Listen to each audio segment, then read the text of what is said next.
I am Dr. Kakoli Banerjee from JSS Academy of Technical Education, and today we will be talking about the next type of protocol under concurrency control methods, right. And in this lecture we will be talking about two type of locking methods. One, we have the graph based locking method, and the second one is the multigranularity locking method, right. So, till now we have seen that what are locks, how do we implement locks, and basically what are simple locks, what are two phase locks, and what are strict locks we have already seen in the previous lectures, right. Today we will be seeing these two methods and how to ensure concurrency control using these two methods. So, let us start with the first protocol, right, which is known as the graph based protocol, right. Now, what is a graph based protocol? Basically, in a graph based protocol, we are trying to achieve concurrency control, that means maintaining the parallel execution of transaction without affecting the concurrency or the stability of the database, right. So, in a graph based locking protocol, what is done is that all the data items are created in form of sets, right, are distributed in form of sets, right. Now, we have already seen what are locking protocols, two phase locking protocol, strict two phase locking protocol, right. So, we have an idea about your shared locks, your exclusive locks, right. So, the same concept is used over here also. Let us see the graph based locking protocol. The graph based protocol are an alternative to the two phase locking protocol. Now, why do we require alternative? Because the two phase locking protocol requires a lot of overheads which can be very easily removed by the graph based locking protocol, right. So, it is a replacement of the two phase locking protocol. So, if you know about the two phase locking protocol, like we have two phases, one is the growing phase where we try to acquire the locks on the data items, and this second is the shrinking phase where we try to release the locks for the data item. Similarly, over here also we impose a partial ordering on the data set D, right, where we are having these components of the data items. So, these are basically you can visualize them as data items, right. Now, if D I has an arrow towards D j, what does this mean? D I having an arrow towards D j, right. That means any transaction accessing both D I and D j must access D I before D j. What does this represent? It represents, obviously these are two data items, and it represents that if a transaction wants to access both the data items D I and D j, it has to first access D I before it is accessing the data item D j. This is the first rule, right. Second, it said implies that the set data D may now be viewed as a direct acyclic graph called a database graph. The example we will see in the next slide.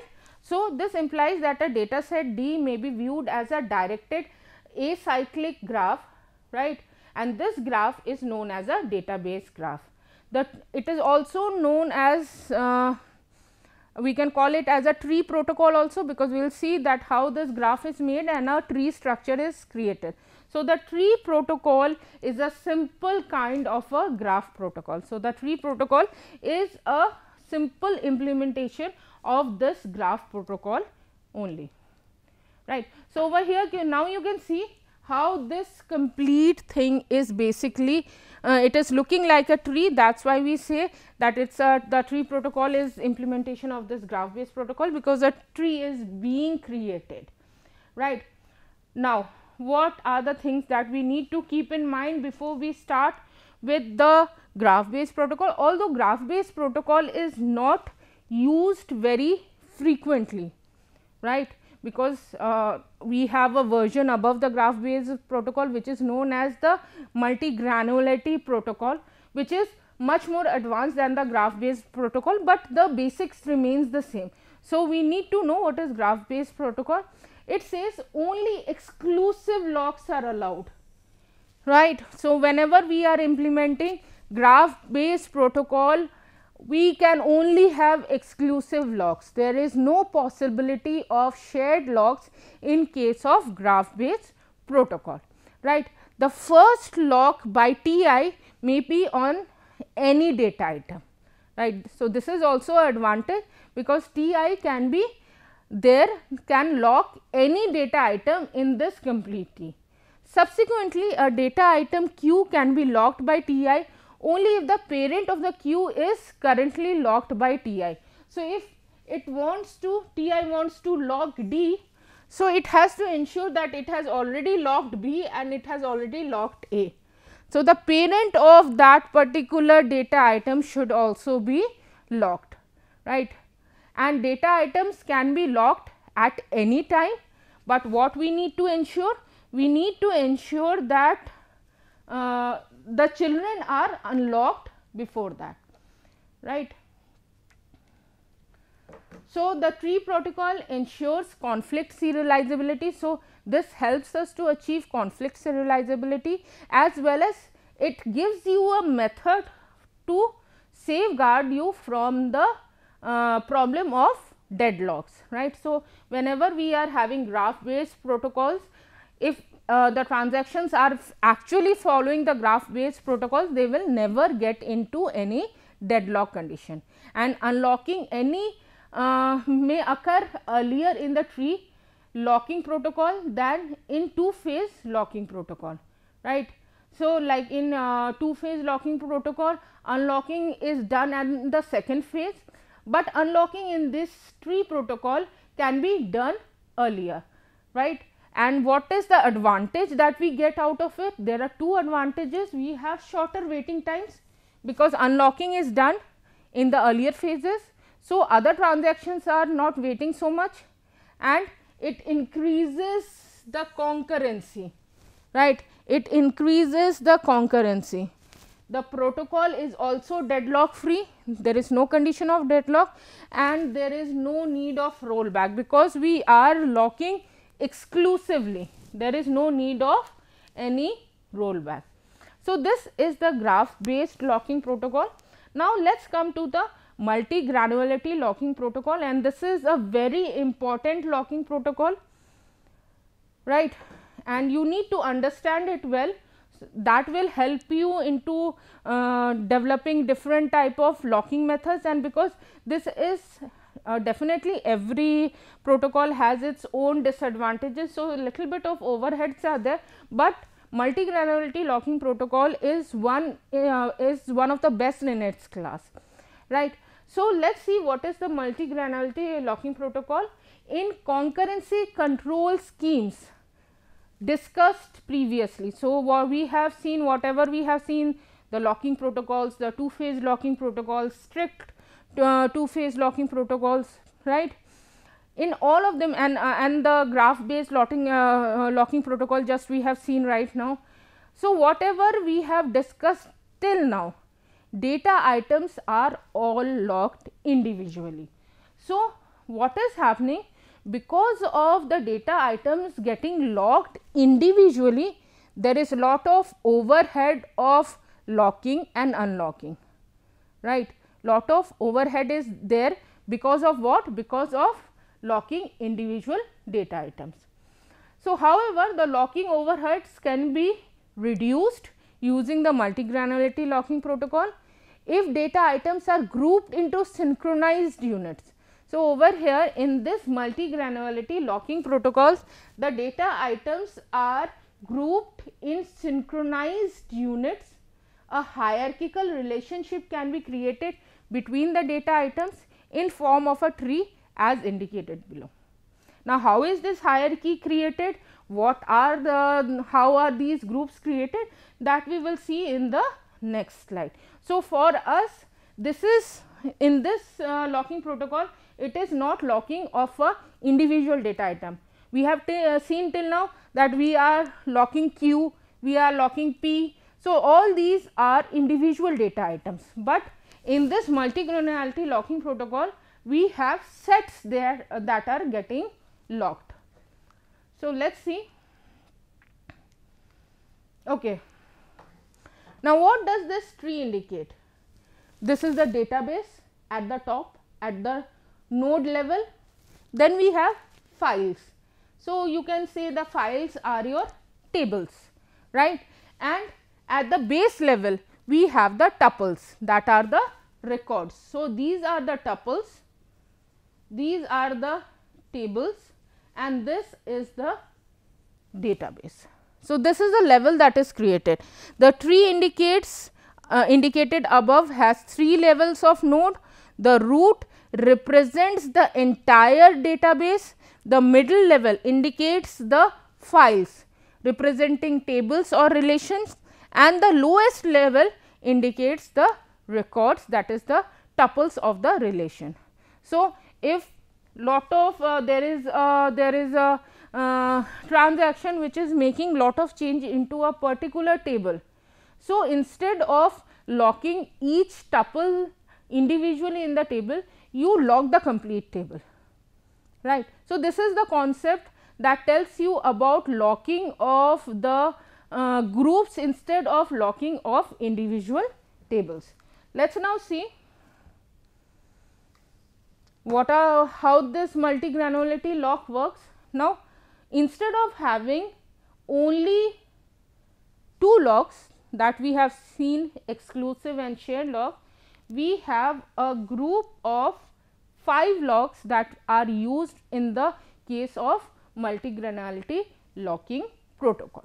Now, what are these 5 locks? The first one is the exclusive lock that we already know. So, it says when a transaction is granted a exclusive lock on a node K, it is implicitly granted exclusive lock on all the descendants of the node K. So, if it is like this, right, if it is like this, so if I want this to be locked with the exclusive lock X, all the descendants are also locked with exclusive lock X, right. Similarly, shared lock.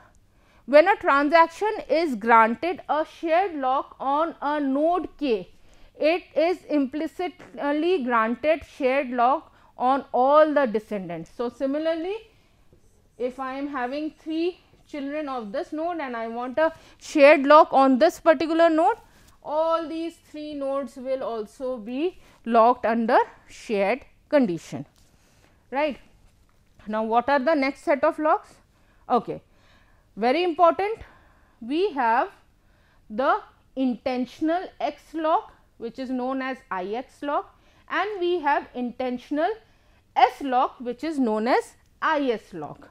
Now, let us make the tree so that you can understand this better. This is the root node, then the table level, and they are having their tuple sets,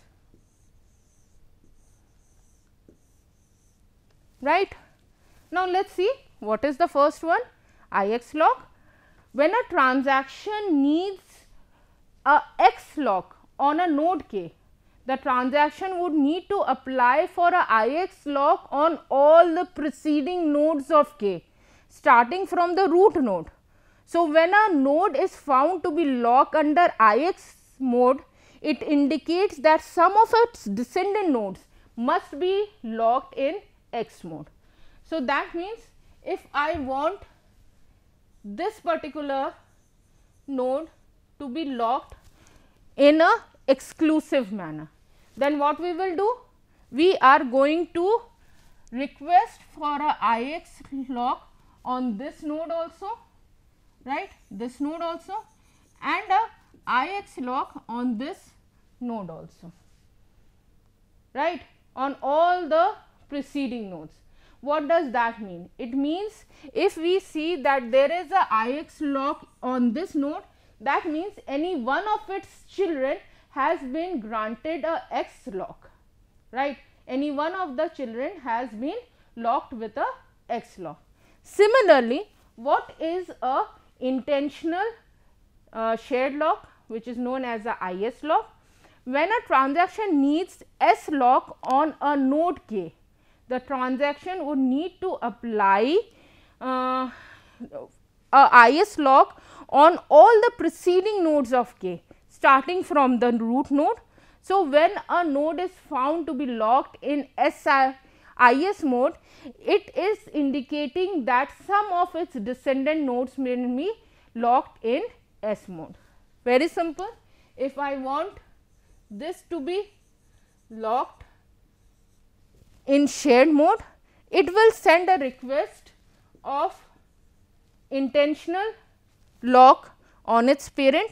Similarly, it will also send a intentional lock for the root node. So, the parents having a intentional shared lock will show that any one of its child is locked with a shared lock, right. So, these are the two more locking methods. The last locking method, the fifth locking method, is known as the sixth lock, or it is SIX lock, right. It is S and IX lock, right. This is known as the sixth lock. Now, what is this sixth lock? It says that when we are talking about when a node is locked in sixth mode, it indicates that the node is explicitly locked in S mode and IX mode, right. Try to understand, when a node is locked in sixth mode, it indicates that the node is explicitly locked in shared mode and intentionally exclusive mode. So, the entire tree rooted by that node is locked in S mode, and some nodes in that are locked by a X mode, right. This mode is compatible only with the IS mode, right. So, let us take a tree and see, try to understand, right. Again the same structure, the database, the tables, and at the base the tuples, right. Now, let us say we are having a sixth lock. Let us say we are having a sixth lock at this node. Now, what does that mean? It means that this complete portion, this complete part of the tree is locked under shared mode. This complete part of the tree is locked under shared mode, and any one of the child node is having a exclusive lock, right. So, it is a combination of shared and IX, right. So, this means that at the base any one of the child is having a exclusive lock, and the complete branch of this tree is locked under shared mode. So, this is your sixth lock. Now, let us see the compatibility matrix. Now, this is very important before you start applying your locking method using these locks. You need to know that when we already have a lock and when a requesting lock is there, whether the compatibility is possible or not. So, this is on this side we are having the existing locks, right, and these are the requesting locks, right. So, if there is a IS lock on that particular node, can another IS lock be granted? Yes, it can be granted. If there is a IX lock, can one more IS lock be granted on the node? Yes, it can be granted, right. With the 6, can we have one more IS lock? Yes, we can have, and you can see with the 6th lock only is lock is compatible, the rest of the locks are all in false condition. No other lock is compatible with the 6th lock. If we are having a shared lock, can we have another is lock? Yes, it is possible. If we are having a exclusive lock, nothing is possible. So, whenever we have a exclusive lock, do not think twice, no other lock is possible. So, for exclusive lock, this is all false, right, this is all false, right. So, you can go through the compatibility matrix and you can see that when we are having a is lock, except for the exclusive lock, all other conditions are true, right, all other conditions are true, and a ix lock is only compatible with a is lock or one more ix lock, right. So, this is true, rest all conditions are false. Now, let us see an example for this condition, right, why it is possible only in 2 cases and rest of them are false. This tree structure again, right. Now, let us see that this node is exclusively locked, right. So, because of this exclusive lock, this is already having a ix lock. Now, there is request for one or more exclusive lock on this node, let us say, right. So, these are 2 different nodes, obviously it can be also exclusively locked, and one more exclusive lock on the same parent can be applied. Similarly, if we are having a new lock, like we are requesting a shared lock on this particular data set. So, we can have one more is lock on the parent. So, these things are possible. A 6 lock, a s lock and a x lock is not compatible because it is having its children getting shared. So, we cannot have a separate shared lock for this complete tree, right, because of these 2 x locks, this complete branch cannot be shared with anyone else. So, we are having a compatibility problem with the 6, s and x, right.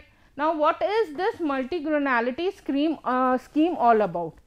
It says that a transaction must first lock the root node and it can be locked in any mode, right. So, whenever you start with your tree, you first lock the root node and the root node can be locked under any mode, right. So, whenever you start, you have to start with the root node, right. Locks are granted as per the compatibility matrix. So, before you have any other lock, like over here, if it is this is having a ix lock and this is having a x lock, can we have one more shared lock on this? No, we cannot have, because one child is already in exclusively locked, and having this as a shared node will make this complete branch shared locked, right. So, that is not possible. So, we have to check the compatibility matrix. A transaction can lock a node in S or IS mode only if it has already locked all the preceders in IX or IS mode. This we have seen in the previous example, where we can have IS and IX mode at the same time, right. A transaction can lock a node in X or IX or 6 mode if it has already locked all the preceder nodes in 6 or IS mode, right, 6 or IX mode, right. So, this is very important, we have to follow these things before we start implementation, and the scheme also follows these things, that a transaction must follow 2-phase locking protocol. It can lock a node if it has not previously unlocked that node. That means, once you have used it, unlocked it, you cannot use it again. Before it unlocks a node, a transaction has to first unlock all its children, right, all the children of that particular node. So, locking proceeds top down and unlocking proceeds bottom up, right.